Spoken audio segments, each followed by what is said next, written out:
To start, I apologize in advance for the length of this story and want to firmly make sure that I do not care if it is believed or not. If you cannot believe it, I can only say I understand and wouldn't myself if I hadn't experienced it. This was 3 years ago. I was doing a postgraduate study which considered Aboriginal communities. I was allowed a placement in Yolngu town of Ramaning in Arnhem Land, which is a tiny strip of halfway urbanized land that borders this huge fuck-off bog, which is rather kindly called Arafura Swamp. The swamp is probably one of the most wild places in Australia. Imagine a country-sized swath of perpetually decaying forest flooded in a stagnant, foul-smelling water plain, and, with crocs, a real danger. My place was basically a shack, and was right at the edge of the swamp. I was technically not within the town limits and actually sat a good couple of miles along a dirt road. It was an abandoned country house and I had it all to myself. The back had a veranda that looked over the Great Black Swamp.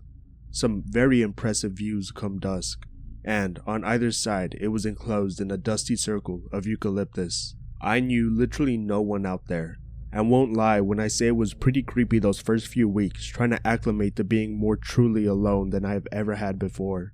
In this old rusty tin shed of a house halfway out of the town in a clearing at the edge of the swamp. But adaptiveness is a virtue, and I soon found myself spending my spare time fixing up the place, and even sowing seed out in the front, and chopping some littler trees down. I remember my pride as I felled a small tree for the first time. After hours of panting, when I went into town and sold off the wood, I told the folk there it had taken a lot less time than it really did. They were all well accustomed to hard labor, and it was quite a culture shock when I took dinner at homes that didn't have a television, let alone a computer. The people did not all live in exactly what would be termed poverty, as some places were wealthier than others in a typical sense, and there was a real effort at managing a distance from some norms of outer society anyway. For example, there was, and remains, a ban on booze that was taken fairly seriously while I was there, so I was sober for a full year. Although many hearing this story might have suggested I was drunk or high. The first month or so was rocky, but invigorating, and really kept me going. As I've said, I struggled a bit with the isolation, and having to spend my time doing things, and I never would usually, like tilling the soil, chopping timber wood. But it was a good detox, and after a while, the smell of the swamp got less shit. At first, the sounds of different birds and nightlife damn near kept me up at night, but in time, I learned to distinguish the birds and reptile noises and found comfort in them. On 2 occasions, I was lucky enough to hear the booming voice of a croc near the house. It was real back to nature shit, and by the second month, I really got into the swing of it, and had adapted fully to having long periods of time alone with myself in the bush. It was some time this second month that it first happened, though at the time I thought nothing of it. I was sitting on the back veranda on a very warm, crisp afternoon. I was reading, I think, when after some time I became aware of a strange silence. I had to strain my ears for a while, but soon I could confirm that there was only the sounds of a slight breeze, the soft movement of water, and the creak of my rocking chair. The usually all-enveloping choir of birds, bugs, and frogs had at some point subsided. As I registered this sudden silence, a feeling like no other crawled down me, and I actually physically shuddered. It was like my bones were briefly frosted, and I was washed over with an internal coldness and a tingle throughout my skin. I became very dizzy, and thought I might vomit, so I stood up, and in the second I put my head, it happened, and was over before I could register what I had seen. It's impossible to describe how I must be perceived at this time. All I can say is that I saw a nearby tree, a long, thin, white spear that stood some distance back from and beneath a couple bigger ones. This tree was like many others. It had shed its branches, leaving just a thing, trunk standing upright. What I saw was the tree twitching rapidly, like it was having a fucking seizure, before wriggling into place and going still again. No other tree nearby did this. I doubted my own eyes. Dizziness forgotten, I stared at it for a long time. Not terribly scared, but not particularly comfortable either. I could not tell what I had seen, or whether or not it was a side effect of a head rush or not. The tree just stood there, still as ever, and I noticed the birdsong came back, and warmth returned to my body, and I forgot about it for a long time. I had gotten in with a school teacher in the area, and now spent 3 weekdays getting to talk to kids at the education center, so I was spending less daylight hours at the house. On those swamp-lit dusk, I would tend to sit on the veranda, and have a quiet smoke, maybe read until night came. As summer was turning into whatever season came next, the cycles was not as pronounced in the region, which remains very humid most of the year. I noticed an increase in insects. I don't mind bugs, but I think everything is slightly creeped out by those long-legged flying crane flies, but which in the area were called daddy longlegs. I remember sitting at the veranda and seeing for the first time a great swarm of the things, maybe just hatched, forming great clouds against the orangey light of the sky. The crane flies in the swamp got so fucking big, you could hear them rustling against each other, and that is no exaggeration. These things could be meters away and you could hear the vibration sounds of their wings. As I say, I'm not too afraid of bugs, but when I went to take a piss in the middle of the night, the toilet was a bit of an outhouse, and found myself in a cramped space with goal-sized crane fly buzzing around the light, occasionally bumping into me and feeling my body with its long, terrible legs. I was a tad on edge. The other bug, which began to cause me anxiety, was a kind of mollusk, like a barnacle, which would appear in clumps on the water edge after it had been raining. These things weren't particularly creepy, but they worried me because they grew rapidly and would often spread to the steps of the veranda. I asked a local fisherman how to remove them, and he went into his truck and returned with a metal paint scraper. So I added the job of scraping these little barnacle things off the wooden steps. It was not fun experiencing their reddish interior bodies, the way they peeled off like hard-shelled scab and truly noxious smell. Aside from the growing presence of the insects inside and around the house, I was keeping well. I kept clearing the area of weed plants and chopping down little trees to sell in the town. As well as insects, the seasonal change often brought a tide of litter in the water, which I was told happened every year. More and more clumps of old plastics and bottles and shit were accumulating in the line of detritus outside the house. I started picking it up in the morning, keeping the water clean while I was there. It was as I did this one morn that, for whatever reason, I chose to look directly up at the old white tree I'd briefly freaked out over and saw it was not there. At first, more confused than frightened, I paced the water line, convinced I had mistaken where I placed it. But no, there was no mistake. Everything in that area looked as it always had. Clear in my mind from many evenings study, all but that little tree, where now there was just a bare spot of land. I had no time to think of it, but as I spent the day teaching, I more and more dreaded the return home. I even tried to arrange for a couple of friends I'd made to come over that night, but they insisted on postponing till the weekend. So I drove home alone that night, and when I got back, it was full dark. The evening calls of the owls and the swamp birds gave me little comfort. I couldn't shake the image of the shivering tree. I had no reason to think anything of it, nor what it might mean, but the image, like a horrible glitch in reality, pestering me no matter how much I tried to distract myself. I'll never forget the night as I lay wide awake, hearing outside my window this sound. This slow, drawn-out creak and cracking noise. I've heard it before. One sound of the forest out of the many, but on this night, it pierced my frayed nerves. I lay there a long time listening to it. It sounded like some kind of rickety pole were swaying barely inches from my window. I was too shit-scared cowardly to look out the window, so I examined the patch of moonlight it cast on the floor. I could see so many things. The limbs of the tree in the wind, that it was impossible to make out anything. Then, with total clarity, I heard a dreadful noise. Tap, tap, tap, against the glass. There was no mishearing it, no denying it, as plain as day. There was something tapping the glass just above my head. There was no tree growing near the window, or even a bush, or anything else for that matter. I frantically tried to think of contrived reasons. Maybe the guttering had fallen loose and was tapping the glass in the wind, or it was one of those crane flies hitting the glass. But I couldn't bring myself to look and lay there, rigid, pretending to be asleep. I waited like this for about 20 minutes before the noise faded. It took me a while to work up the nerve to look out, but of course when I did, there was nothing there. After a while, it was easier to convince myself that it actually had been something normal, that it was just a minor thing, and went to sleep. The next day was particularly bright.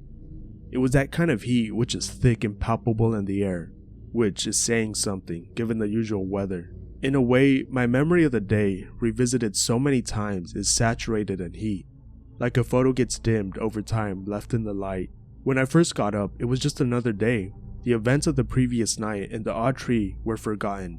As I went through the automatic morning rituals, it hadn't gotten really hot yet and everything was nicely lit. The view of the swamp was gorgeous. The sun behind the canopy seemed to frost every leaf with gold. There was an upswell of bird noise and I saw a couple of wading birds out for frogs and lizards. Anticipating the heat of the day, I worked a lot on my study in the morning. After a few too many coffees, I came down with an overstimulated restlessness and couldn't focus on work anymore. Continuously looking out the window and finding chores to do. The view out of the window was especially appealing. The caffeine and the brightness projected everything in rich detail. Seeing some rubbish on the shoreline, I convinced myself to dredge it out. So happily, I went down to the water and mucked about the little islands and rivulets, picking up the junk that had floated in overnight. Or maybe some had just been bobbing there a long time before I came. It was hard to tell, stacking it up in a little pile of gunk. This is when strange things happened. In one moment, I noticed a bound book, half buried at the detritus bank in the shoreline. Consciously, I picked it out of the rest, having a feeling about it. So I crack it open. It's a bit encased in mud, and opened up a couple pages. It was the annual collected issues of a business journal. There were lots of different issues with covers and stuff. It seemed business orientated. At the back, however, was the list of the year's grants. That included scholarships for university work. Scrolling the list of scholarship grants, I saw mine in plain delight. My name. I haven't told this story to many people, but whenever I do, they seem unimpressed by this fact. Of course it was there. I did have a scholarship, and it was a business journal with a list of scholarship grants. I know, and I'm not saying it was paranormal necessarily, but understand how weird it felt to be the furthest you've ever been from home. Pick a random book out of the water and see your own name in it. Regardless of how stupid it was, I fucking shivered. I closed the book, put it in the junk pile, then I stood to get up and saw a man standing on the other side of the stream, watching me. Already a little unsettled, I nearly fucking shat myself when I saw him. It wasn't just that I hadn't seen a single other person on the property since I'd been there. It wasn't just that he'd been standing there, silently, looking at me. He was also standing half behind the trunk of a tree, so I could only see an arm and a leg, and one half of his face. But he wasn't hidden at all, and couldn't have been trying to be. He was just standing halfway behind a tree. His shirt and pants were a browny gray and pretty faded into the background, but his face and limbs were white and stood out in contrast. Before I have time to collect myself, I see his one arm waving at me. In a friendly gesture, not in a threatening way at all. I wave back, and then stand there, not knowing what to do because he doesn't fucking make a movement. He just stays exactly where he is, looking at me. There's no way I'm approaching this guy, so I wave again, kind of vaguely pointing towards my house to indicate I'm going inside or something. He waves back, but still doesn't move. So I head back to my house, trying to carefully maintain a steady pace, for some reason not wanting to walk too fast to give away how rattled I was. Once I dared to look over my shoulder and caught a sight of his leg, turning back and going into the forest. Slightly relieved, I went back home and locked the doors. I wanted to latch the windows even, but the heat contained in the house was already great enough with them open. The wallpaper glue was visible on the walls like sweat. The isolated events now weighed on me heavily. While previously, none of these weird incidents had overwhelmed my experience, I was now unable to stop my heart racing, stop scaring myself with thoughts of that fucking man standing behind the fucking tree. With great difficulty, I calmed myself enough to decide that heading into town was the best option. Not trusting the security of the place, I decided I would bring my laptop and shit. So I'm sitting at the table, brooding over my breakfast bowl, and I became aware of a disturbance of the light on my right hand side. I turn, and holy fuck, there's a face right there. I swore out loud and stood up, nerves on edge, actually fucking splitting. The face leaned back, and I see 2 arms raised. It's a man, his shirt and whiteness making me instantly aware it's the creep from the swamp. I hear him say, "Sorry, didn't mean to scare ya," or something like that, and say he didn't know the place was occupied, that he saw me down on the swamp and was intrigued by a stranger to the place. He asked to come in. I said yes. What else could I do? And went to open the front door for him. For a moment, he stood on the doorstep, then smiled and gave me his hand to shake and said thanks, nice to meet you and such. Then he came in. Up close, the guy looked pretty old. He was encrusted in a tan, but clearly white, and his skin looked pretty cracked up and wrinkled in places. His face had a spooky quality, even though it wasn't particularly fucked up. It's hard to explain. It wasn't a major difference or anything, but his face, and especially his expressions, just seemed a bit younger somehow than the rest of him. I was probably just dazed off the heat and the day's events, but this always stayed in my memory. How his face was just a little off. It was sort of awkward, me walking pointlessly in the kitchen and him standing in the doorway. Between it all, the hall, smiling but not talking. I asked if he wanted a coffee, and he said sure and sat down, then asked about me, and what a whitey was doing out in the swamps. I told him about my studies and such, sort of vaguely, tentative to say too much to this weird smiling old man. But as it turned out, he didn't seem to be remotely interested in me at all. He just smiled dozily, and as soon as I stopped talking, started telling me about himself, without any indication of hearing what I just said. I put down the coffees and sat myself at the table as he carried on excitedly. He would sometimes get ahead of himself and just end a sentence with a jumble of gibberish words in this thick bushman accent. He didn't seem immediately threatening, but I definitely did not feel he was in his right mind. He said he lived up north, but lived off the land, in the swamp most of the time. For a long time, he just spoke of tilling the soil and catching his own food, living in huts and shit, but then he awkwardly cracked out a peal of laughter and asked out loud, "You got a girl tree here?" I was pretty taken aback before I could answer. His smile completely flipped and he asked, suddenly stern, almost angry, "Is there a girl here, mate?" I shook my head, but now the atmosphere had changed completely. He was gripping the table hard. And then, just as quickly as it came on, this moment passed and he continued as if nothing happened. It was the most schizo thing I'd ever seen. I can't remember what he said after, but eventually he showed himself out, coffee left untouched, and after walking a while down the swamp, looked back at me and said, as if touching a shared joke, "Couldn't keep a girl safe here, anywhere with them bloody Worrigals," and walked off. Worrigals was a word used to describe Aboriginal people like in the 1800s. Fairly creeped out, I locked up and took my gear and car out to town. The heat wasn't letting up, and the car ride in my mind was a bit of a haze. Outside the school, I saw another teacher packing her things into her car. She waved and I pulled up beside her. I must have looked shaken because she asked what was the matter with me. I told her about the weird man, to which she grinned and knowingly said, "Did he scare you?" She was mischievous but harmless. I remember her words, "He'll fuck with you, but he doesn't hurt a fly, if it's him." She said he wasn't often seen. It's as if she were talking about a folktale more than a real man. Apparently, this man had lived near the area about 9 or 10 years ago, as recently that he had been a regular visitor to the town and a well-liked guy. She had been much younger then, but remembered that he would drive through town and sell vagues, a homemade jam, and that he was fondly regarded by most. His wife was typically with him, and she described them as a sweet old couple. The two were regarded highly enough that when his wife passed away, she was buried near the grounds, and some friends from the town helped do the funeral. The guy was obviously distraught and seemed completely shell-shocked for a long time after it happened. His trips into town got less and less regular. His demeanor seemed subtly changed, still jolly, but in a different, stranger way. His behavior was increasingly odd.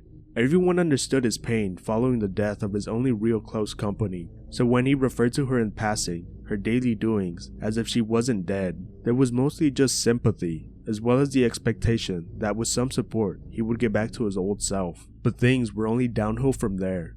There were uncomfortable encounters, where he asked people if they'd seen her around, to which there could be no easy response. The discomfort was not lessened when he started showing up disorientated, crying, telling people that his wife had gone missing and that a search party needed to be formed immediately. Things came to a head when someone refused to dance around the issue and simply told him the fact of the matter. His wife was dead, buried not far out of town. By all accounts, the man's response had been shock, though not as unhinged or perhaps expected. He sort of sadly accepted what had been told and wasn't seen around town for a while. But when next he came back, his behavior was only more fucked. He announced he didn't trust a single fucking Worrigal and that he had known they'd done something with his wife. After some drunken spiels against Worrigals and anger at their having stolen his wife, keeping her captive somewhere, he was strongly dissuaded by some local leaders from coming to town as he had used to, and seemed to understand because he wasn't seen in the town again. Word spread from some northern bars that he had been seen drunk as a fish, telling anyone who would listen. The swamp Worrigals that tormented his wife in her final days, driving her mad with their mischief, and how he hadn't believed her until it was too late. He was now fully convinced that a tribe had taken her away and were holding her captive somewhere in the swamp. It also emerged that he had lost his house and his car, but he was still seen from time to time at the outskirts of the swamp, hunting. Eventually, he wasn't even a regular at any bars, and as the years passed, faded into a half-mythical figure, the old madman of the swamp. Yet, he was real. Sometimes hunting parties from the town would see him, even trade with him despite his full-fledged hostility towards any and all Worrigals he met. So, this was the story she told me. She stressed, as I will hear, that she couldn't confirm any of this, having only memories of the man's happy years, and having not seen him since. Some of the tale probably was just the garnishing of a legend, but that he was out in the swamp for long periods at the time was certain, and the hunting parties which came across him always reported that he was convinced of his wife's continued existence as a captive to some unknown tribe somewhere in the swamp. Now, this tale left me feeling overwhelmed, exhausted, but none of the less a bit relieved. The frightfulness of this man was cut down a fair bit by the patheticness of his story, and I felt a bit sorry for him, but I didn't want to go home for a while, and spend some time alone in the town before heading back. I got home just past dusk, when there was still a faint light about things, but as I attentively looked around the house, half expecting something to pop out and spook me, I was aware of a greater darkness than usual. It took me a while, but I investigated the windows, and found that on those facing the swamp, there was a growing layer of those fucking barnacle-looking mollusks. It's hard to describe what it was like seeing a cluster of these cramped on the windows, but if you've ever seen the inside of a rock clinger, the fleshy part under the shell, you've got a good idea. I almost gagged. I didn't much want to, but I worked up the nerve to go out and scrape them off. Well, the whole bottom part of the wall was practically packed with them. A lot had been there a long time, or maybe had dried up and hardened in the sun, because scraping them off was like pulling teeth, and when they finally fell down, they took a wee bit of splintered wood with them. Darkness settled, and I was still going, working by the indoor lights and my torch. It was only once I'd finished, leaving a sickly smelling pile of the things at the base of the wall, piles of husk I couldn't be bothered to do anything with, that I realized how late it was, and the deep silence that permeated everything.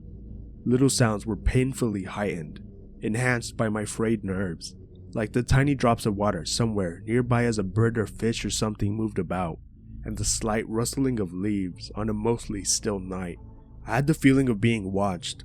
Now, as I was well aware, that was just my mind playing tricks on me, but after the day's events, couldn't be fucking putting up with this mischievous old cunt. So I quickly shored the torch across the tree line, fast enough to catch him if he tried to run away, but there was nothing, so I dragged the light across the bank slowly, scanning carefully for any signs of movement. Every sound I heard was him fucking with me, and I shook a little. Then, as my grip steadied a little, I saw it. A cluster of dead vines, or a tree maybe, half slumped, half warped around the base of a big old conifer. For whatever reason, I couldn't help but focus on it. Something about it seemed distinctly out of place. I remember I had a long time to get to know the panorama of the swamp, and something uncertain struck me about this white clump. Then, in one horrible movement, it pulled back, and went behind the tree. For a moment, I could do nothing. paralyzed by fear when the silence was broken by a loud series of creaking and cracking sounds, and I knew something large was moving through the bush. Wasting no time, I bolted indoors, and you could imagine the sleepless night I spent there, damn near pissing myself every time I heard an owl or the house creak. The smell of those fucking barnacles had permeated the house. The smell alone, like sulfur, could have kept me up. The tapping from my room resonated into the living room, where I huddled on the floor like a paranoiac. Somehow, the crane flies were getting in, and now and again one would land near me and I'd have to crush it. I remember hearing a sort of clicking sound and looking up to see my ceiling coated in the fucking things. As I looked at their black mass of bodies, the tapping seemed to register my pulse, getting louder and faster. I was sweating profusely, scared to look at the windows, tried to ignore the heat of the bugs and the tapping until it was too much, and I switched on the television. An old set that still had rabbit ears and picked up barely the glitchiest signal, but at least it drowned out the tapping. The screen just showed static and the vaguest form of what seemed to be an infomercial or something, but the sound quality was perfect when I heard, within seconds of switching it on, "Annual scholarship grant has been awarded to Anon Anonymous, who will be doing field work in Arnhem. Congratulations, Anon." The words just registered dimly, and I couldn't be fucked anymore. So I just left the set on, and the sound worked for a couple more names before giving out and giving away to a soft static, which I turned up to a full volume. The tapping noted this and got louder. Beating like a metronome at this stage, I was almost laughing. I felt a bit delirious and couldn't get a grasp on if this was really happening or not. Then a different sound beat down the corridor, a hard, loud knock at the front door. I waited in terrified stillness. There came another knock, then a voice. "Hey Anon, you home?" The voice was familiar. My friends from the town. I'd forgotten they were coming over for the weekend. "Hey Anon, we're meant to be hanging out, remember?" But why was he over at 3 a.m? "Come on, man. I could see you through the window." I looked up at the big windows, but could see the dark night outside. Maybe I could see some vague thing. My friend waving? Or just trees brushing against each other? Or bugs at the window? It was impossible to tell. The thought of letting another person in made me realize the state I was in. The number of bugs on the walls, and the ceiling, and that god-awful smell. I shouted out that I was gonna let them. Just be a minute. No response. As I scaled the corridor, I noted I couldn't hear the tapping anymore. I flicked on the outdoor light, but couldn't make out a thing through the dappled glass window on the door. I took the handle and cracked open the big front door, then looked out onto an empty deck and the barren front section. I called out if he was there or not. Then, from behind me, I heard the reply, "The other door, Anon." What the fuck? I think. I definitely heard him calling out from the front, but at this stage, I can't be sure of my own senses. So I just call out that he shouldn't be a lazy cunt and should come around the front. A long pause as I stand at the open door. Then, "Come on, Anon, don't be a lazy cunt. Come around and open the door." At this stage, I feel barely awake, hardly registering my steps as I move back down the corridor. As I near the side of the house where I scraped off all the barnacles, the rank smell increases steadily. I approach the back door and look through the window to see if anyone's there. For a moment, I see nothing, just a bare swamp on all sides. Then, I turn to look onto the side of the door and see looking back at me a face so fucking horrible, I don't like to even think of it today. The only thing I could compare it to is pick related. I fucking scream and fall back, and it fucking bolts it. The shock left me dizzy, and I thought I would vomit. The smell reeling together with whatever sanity I had left. I had to board up the windows, lock the door, and wear out the night. As I regained my senses, I had to hold onto the wall, grab onto things and pull myself onto two legs. Once I did, I was wobbling at my ankles, like seasickness when I heard the unmistakable scatter of pots across the kitchen floor. I turned and realized I'd left the front door wide open, and the heaviness of the heat in the air seemed to sink into my pores, and I'm weighed into the corner against the back door. The chills that ran down my body were palpable. I couldn't even have made a sound if I wanted to. I was entirely fixed on stilling myself and listening with an almost morphine clarity. The adrenaline, I guess. Then again, the clash of disturbed cutlery and the slow wheeze-like choked inhale. When it was silent and still, I could barely contain my body's shivers.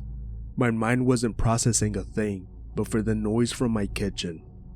I registered the cold impression on the door handle in my palm, but wouldn't dare turn it if it creaked. Then, a soft crunch like of skin pressing on the floor. I saw something white reaching into the corridor, and again the low wheeze. Leisurely, the small round eyes swiveled around and looked right at me. Fucking bolted it through the door, a flash of white through the windows, running for the open door. I burst forward blindly and ran, not knowing which direction or where. I couldn't afford the care that I was heading straight into the swamp. The idea of turning back for the car or going around the house was, once I started running, a debunked option. It didn't even occur to me. The feeling of mud permeating and squelching in your shoes, and the knowledge of it caking there, making every step painfully loud. More than once my foot caught on a tough root and I fell ass over tit, but again, I just couldn't afford to recognize it and just got back up every time. There was no visibility, even by the time my eyes have adjusted to the light. Any moonlight was totally obscured by the overcrowding canopy. As I ran, there were no sounds, but by the time my body had run past its limit, I was drunkenly heaving through the trees. Sweating, I heard a lot of bug noise on the water and occasionally snippets of bird wings shaking off nearby in weird croaks. Frantically, I tried to pick out that awful wheeze, but couldn't focus on this for any extended period because doing so seemed to make the experience into practical reality instead of a fever dream, as I could only bring myself to process it as. There came a time when I wasn't even moving at speed, was a sweated out mess, borderline unconscious and soaked in mud. There was no sign by which to gauge where I was, only the huge figures of the trees around and the lumpen masses of the swamp. My knees started slipping under me and I heard a splash that silenced all the bugs as I slumped into the water, my entire body succumbing to the pins and needles numbness all at once. Face half buried under the waterline, I only jerked my head up with difficulty, and the brackish water smelled richly of the sulphurous reek. For a long time, I lay there, in a small pool to myself, my skin sensing nothing around it. Gradually, the bug noise returned on the water surface, and it seemed like I could hear the distinct clicks and water plops of each one. Nothing of the light nor sound changed. If there was a moon, it was lost under the layers on layers of branches and clouds. It was impossible to tell how much time had passed. I couldn't even guess how long it had been till this weird noise emerged. Slowly, from somewhere to the east of me. Immediately, I knew it was no animal or forest sound because it was the sound of television static. The bug life went quiet, and even the sound of the water and the canopy seemed to die out as this thick white noise spread out and neared. It took all my strength to muster just one arm. There was now a quiet splish splash of feet in the water, growing louder. Outstretching the arm, it felt like every sinew in my shoulder would snap. My fingers gripped the first thing they found, and I sensed my body being pulled forward. Somehow, mud-covered, shivering like all hell, every joint burning, I slumped into an upturned husk of a log, and out of the bare scraps of energy left in me, pulled myself fully into the dark tube. This muffled the dim splish-splash of the footfall. There, I sort of fell limp like a ragdoll, unable to exert any more. Somewhere nearby, I heard a faint Now, I couldn't control my breathing or stillness. I could see nothing but the crescent slither of the log opening near my feet. The inside of the log was very cold and clingy, but my discomfort meant nothing as I strained out into the little crescent slit of visibility. For a moment, it was blotted out by something big and white. The sound of static was overwhelming, as if the television had been dumped in the bog. But then the thing was gone, and in time, the noise faded. And in time, the bug noise picked back up. I don't know when I passed out. My clothes were wrapped on my bones and had dried there. This was the same for the mud in my shoes. For a moment, I thought I was paralyzed. Then an inch of the crushed log under me gave way, and I realized I was half fossilized into the shit. My eyes were so encrusted with dirt and gunk that at first they wouldn't open. There was a dull stinging as I peeled my eyelashes apart, and the full light of the sun burned through, overwhelming my senses. It took me a little while to realize I was awake, and where I was. The compost odor of the log's interior, and the brushing senses of things moving around under me, and certain wet objects winding slowly through my hair alerted me to that. The feeling of worms feeling across my scalp, curling at the roots of my hair, should have made me want to carve all of my hair out. But there's no way to think about this, which made sense to me anymore. I wanted only to pull myself out of the husk and back to the house. I knew I had to pack my things and not return. There was no recovering from this, yet at some level, I knew how truly lost I was. Already, and how hot the day was and how parched my throat and mouth. My retinas were burned ragged with heat and too little sleep. As I lifted myself up, bending my knees and dragging my body out bottom first, I noticed something different under my arm. A distinct lack of feeling in my armpit. As I peeled myself out into the shallow pool of last night, shedding spiders and worms falling out of my hair, I examined myself. There were a lot of cuts on my arm when the mud was scratched off, but then I lifted my arm up, and this time there could be no calm, and I screamed out loud again and again and again when I saw the whole of my armpit overfilled with a great hardened cluster of barnacles. I screamed so much I was dry heaving and fell onto the knees in the water. In a moment of panic distraction, I forced myself to notice how the pool reflected the blue of the sky exactly. Without the blackened trees, the scene would appear like two intersecting planes of sky and glass. But the feeling of those 1,000 little shells forming piles in my pit, and the little islands of them that filled down my arm and in the dips of my ribs, concentrating myself, improvising a gross curiosity, I took my hand to a rock-like outer surface on the main lump and gritted my teeth as my nails scraped down, catching on some gaps, and then prying as hard as I fucking could. There was a loud crunch, and a lightning bolt of pain struck my side, causing me to reel over once more. A crack had appeared in the lump, under which was the pinky ED of the inner goop. But I couldn't shake the awful source of the pain. The feeling of their thin little roots pulling and popping in my skin. Finally, I vomited. The numbness of it was now overcome by a hyper-awareness of all the roots spread out in my meat. It took my all just to push past the sensation to find a rock.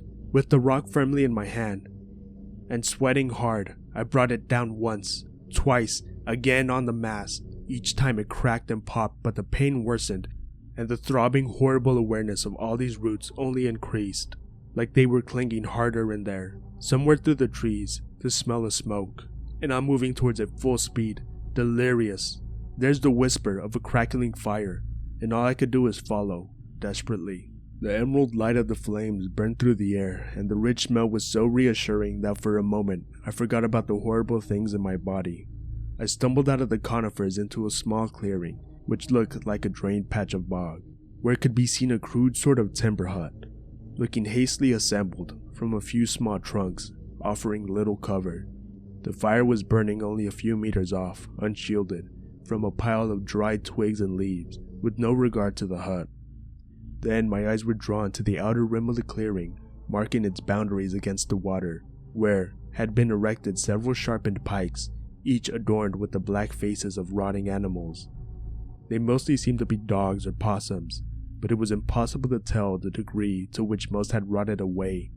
The sight of these things, intermittently swamped by the smoke, was something to behold. "Who is it?" came a voice, and it occurred to that a figure was moving somewhere inside the wall of smoke. "Please," I blurted, hardly coherent. "I'm sick. I need help." The figure was still a while, then moved forward, unshrouded by the blackness. I recognized immediately the bushman's old young face, at first unsmiling, squinting, then beaming, alert and wide-eyed on seeing me, as if to say, "I'm so glad you could make it." Here, my memory falters. I know it collapsed a few times, maybe fainted, because the guide told me so. To this day, I can't remember how we got into his hut, where I was splayed on an unstable stretcher bed, and told to be still while he got something. Next thing I knew, my dry old fingers were pressing something into my mouth, pills, and I swallowed automatically. Then, while his fingers are in there, he sort of wiggled them about. They taste like shit, and starts hooting with laughter. Then a drink, bottle nozzle, a drink of water to wash them down. I asked what it was, and he busied himself with something in a bag for what seemed like minutes before announcing, "Tramadol?" As the painkillers took effect, I drifted in and out of sleep. When once or twice I awoke, it was to a man crouched at my side, working hard on my armpit, and a dull scraping noise, but no feeling whatsoever. At his side, I caught the sight of the ugliest looking dog I'd seen in my life. It looked like it had crawled half-formed out of the swamp matter, its body either wet or hairless, looking for black mats of folded leather. There was a loud noise of blunt objects grinding against each other, a sick puking sound, then the slow schlup of the long length of roots being dragged out, some snapping off halfway out. Where they dangled limp from my body, little holes under my arm. The sight made me nauseous, and I looked to the dog, its grisly mouth unfolding in a friendly smile, as he dropped the bulk in his hand into the bucket, where it hit with the soft, hard, wet sound of a hammer on a bunch of eggs wrapped in a wet towel. Promptly, tail wagging, the dog dipped its snout into the bucket, emerging seconds later, panting here, with the limp threaded mass in its jaws, its thick saliva running in with the blood as it crunched it up, and in painful looking gulps began to down it. As it did so, I noticed how its gums were crowded with the little dried out whole scars. I passed out. I came to sometime later that day. The shadows were slanted at a new angle, making deeper shades. It seemed to be late afternoon. The day was still boiling, but the strip of gray clouds hung in the otherwise abandoned sky. A constant stream of wetness pouring out on my bare chest and arms. I could feel it pulling underneath me. Groaning, I moved onto one arm and nervously looked at the end results. There was a lot of blood and dirt and no bandages. There was also a series of small black holes cramped in my flesh under the arm. The hair, it seemed, had been uprooted with the stuff, each leaking a little stream of blood, baked into the light crust of the heat. A couple still had small roots hanging out of them. Teeth gritted, I pulled these last remaining ones out, all too sensitive to the feeling of wet length peeling out, and the cold of the air on the nerve endings and exposed meat in the newly excavated hole. As I leaned on the arm to sit up, I felt the ungodly sensation of all the holes stretching open and taking in a collective gasp of cool air. But the fever never seemed to be fading somewhat. I wanted to thank the man. He was nowhere to be seen, and I was too weak to call for him. But I saw that the prehistoric-looking dog was still at my side, panting happily. I put my head down and rubbed the side of its face. Then, when it moved closer, I patted it slowly. It panted and salivated. The shadows grew longer, and I managed to put both feet off the bed, leaning at the waist to pat the dog, which was loving it. It was the closest I'd had to a normal experience in so long, that this simple activity felt like the greatest comfort in the world. Then the man stooped in, grinning madly, and asked how I was doing. I told him good and thanked him profusely. As with the previous time, he seemed to zone out, just waiting to say his piece. Unceremoniously, he thrust me a plate of ill-smelling meat chunks, as if to shut me up. I was, and am to this day, a vegetarian, yet that rancid meat will probably always stand out in my mind as one of the best meals in my life. "Glad I found you," he said more than once. He spoke in the same hurried pace as last time, if not more. He seemed to not want to discuss my health, or how he removed the barnacles, opting instead to give me a long spiel on the fucking Worrigals. However, as he went on, it was clear he considered the barnacles just an extension of the Worrigal phenomena, some kind of tactic they used or form they took, but it wasn't even clearly defined. He connected patterns with all the enthusiasm of a conspiracy theorist, all the time chucking his dog little chunks off the plate, eating none himself. Somewhere in the distance, a series of whoop sounds hollered. My ragged nerves demanded I jarringly stick out my head in the direction. The old guy just went on talking. I observed the sky was quickly becoming more overcast. They were getting trickier, he said, but the end was so near. He didn't hear or care. It gave me a stern look, as he said he knew he was close now. He found pictures of her, he said, and his eyes lit up. He pulled 2 mud-caked volumes from his bag, and with practiced flipping, opened them both to the pages he wanted to show me. I examined them, one of which was an old etching or photograph, it was hard to tell. The other, a woman's weekly magazine from a few years ago. In each, he had drawn a hard circle around the face in the background, in both a woman, though clearly not the same person. But I nodded regardless and said, "This is your wife?" He stood up, his plate crashing onto the floor. "How the fuck did you know that, eh?" he yelled. The dog released a low whine, recognizing the change in the atmosphere. No, the sky was pocketed with light patches. Drizzle was beginning to fall. Improvising out of fear, I said that he told me all about it at my house the other day, and repeated what I heard from my friend in town, as if I was wholeheartedly believing it. As he listened, he seemed confused, then weakened, almost apologetic, and sat back down, picking up the plate and continuing to feed the dog half-heartedly. "Yeah, I didn't I?" he mumbled, convincing himself as he spoke. I realized he did not know how many days had passed since we'd met, and was struggling to bring in the memory into clear focus, his face a picture of frustration. Then a light moved across his face, and he went back to being big smiles and frantic speech. "They had her in a glass vault," he said, "in the middle of a carving out in the dry patch of woods. They used rituals, didn't play by our rules. They were, as he said, disgusting, so disgusting." As he said, he threw pieces of the meat at the dog's mouth faster and faster. "At first I thought she was getting old, seeing things," he said. "But then we found footprints, heading to the house, none leading back. That's when I knew they were coming for her. And now they want me. They want to draw me out, luring me with these pictures." He produced more magazines, with almost every page showing a circled woman's face. He went on and on about how they disgusted him, about how the only way to get her back was to play their game, however long it took, but he kept returning to disgust, how much they disgusted him. The rain beat harder and harder, dripping through the wide spaces in the roof of the hut, and it seemed to push him deeper into a spiral he was on, of talking about his disgust. Once he said it, he couldn't shake it off, and seemed to be unable to contain his disgust. Then he grabbed the dog's snout hard, and yanked it headfirst towards me. "See that?" he shouted over the rain, thrusting the whining dog forward. "See what they do?" Forcibly, impervious to the attempts to wiggle away, he pulled its lips up and pointed out its hole-ridden gums. "See?" he screamed, more worked up than ever. The rain was splashing through quite strong now. His eyes were furious. He seemed to not notice as the dog cried and dug its claws into his hand, hard enough to draw blood. He had gripped its top and bottom lips hard and was screaming more and more, as if to drown out the cries. "Say what they do!" as he pulled the top-bottom jaws wide open. "No," I said weakly, as there was a little crack, and the dog gave a long howl of pain and began wriggling harder and faster, batting its master's hands incessantly for him to stop. But he only pulled harder. "How disgusting it is!" Even as I limply raised an arm to protest, a line of blood was forming at the sides of the dog's mouth, its big wet eyes filled with pain as the edges of its mouth ripped and split further and further.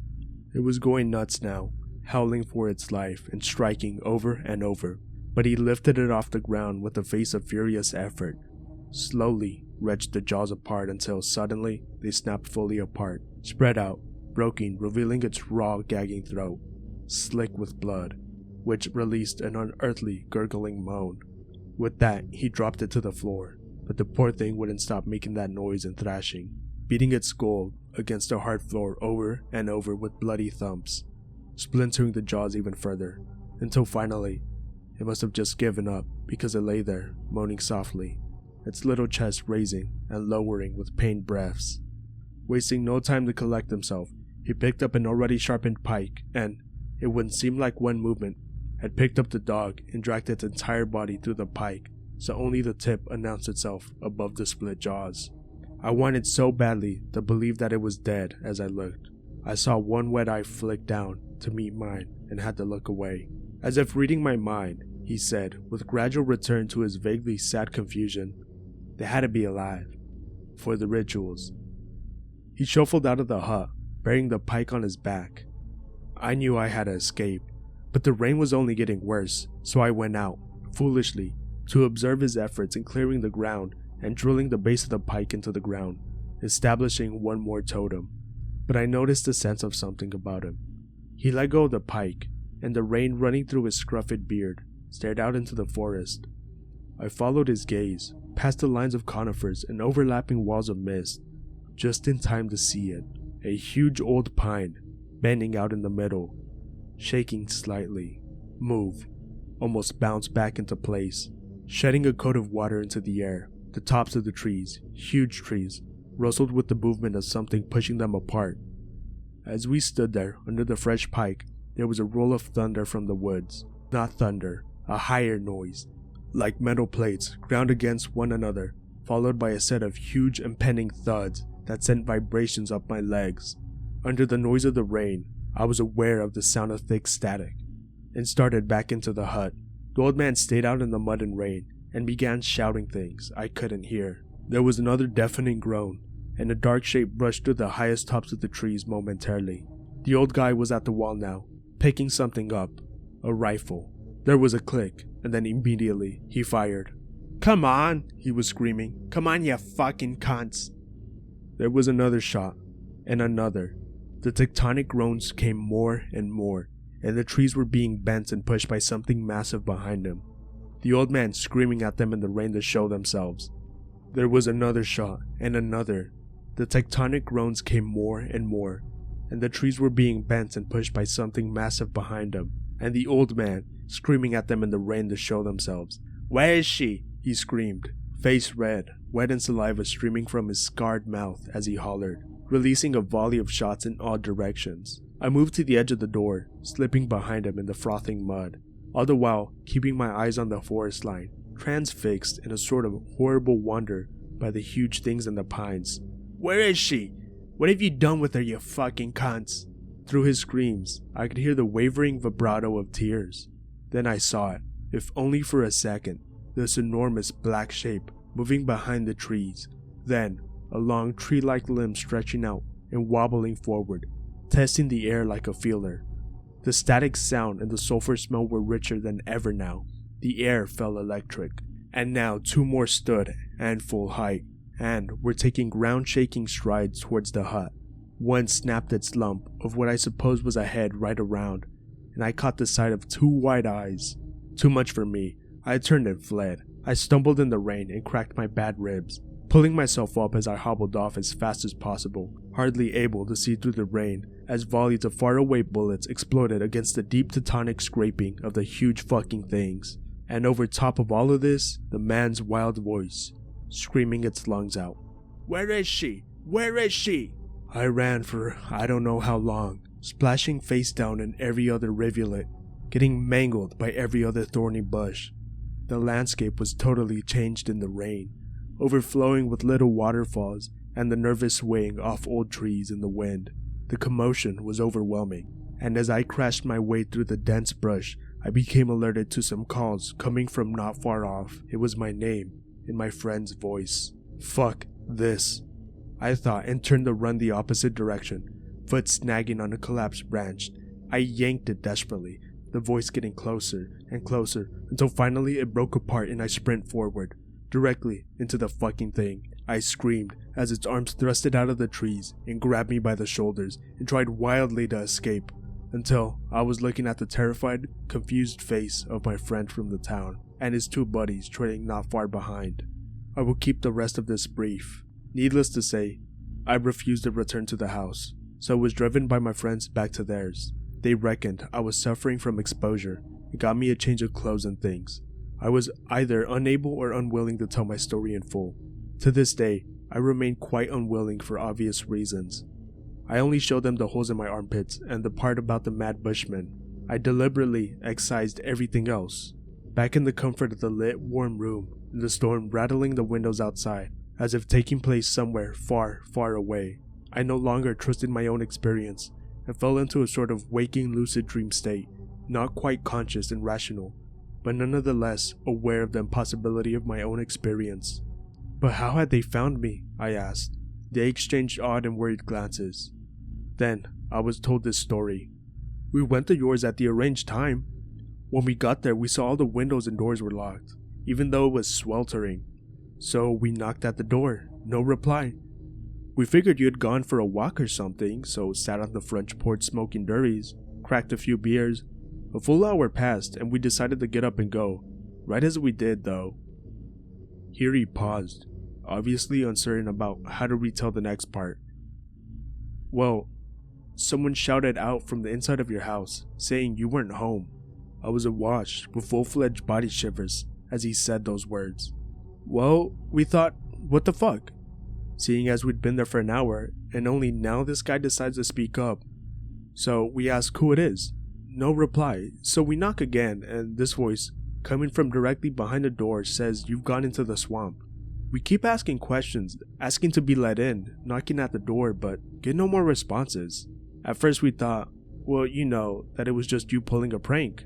But as the rain came in, figured we ought at least check, just in case. I let this information sink in, then I asked, why did they think it was me pulling a prank? Why would I do that? Now the mood got really awkward, and more glances were exchanged. Well, said my friend slowly, looking into my eyes. Well, the thing is, it was your voice. The next few days were spent recuperating. My friend said they would put me up until I found a different place. But it was clear now, I couldn't continue there. I was no longer myself. Didn't act the same. Seemed rattled out of my own persona. And I knew the popular consensus was that I had gone mad. I got looks in the street, and I didn't blame them. When I resigned from the teaching position, it seemed a relief to the other staff. I guess word of my descent into madness spread fast. Only my friends, who heard for themselves that inexplainable voice, believed me. They were good to me in the following days, returning to the house I was never to go back to and collecting my stuff. 3 weeks later, I was driving back home to a family who cried a lot and kept saying I would get better, more for their own sake than mine. But I did get better, in time. I keep in touch with my friends I made there, and completed my thesis on the back of the short experience I had. I won't bore anyone with the details of my reintegration period, except to say that it was hard and ongoing. There is one more thing to add. It happened as the place was being emptied of my stuff. One of those people who helped was the school teacher who had been so kind to me, and like the blokes who found me out in the woods, didn't treat me like a nutter. She said it almost in passing for some reason, though I'm certain she was aware of the full meaning. She said, it's no wonder you came across the old swamp bloke. That place you were staying was the old house he and his wife used to live in.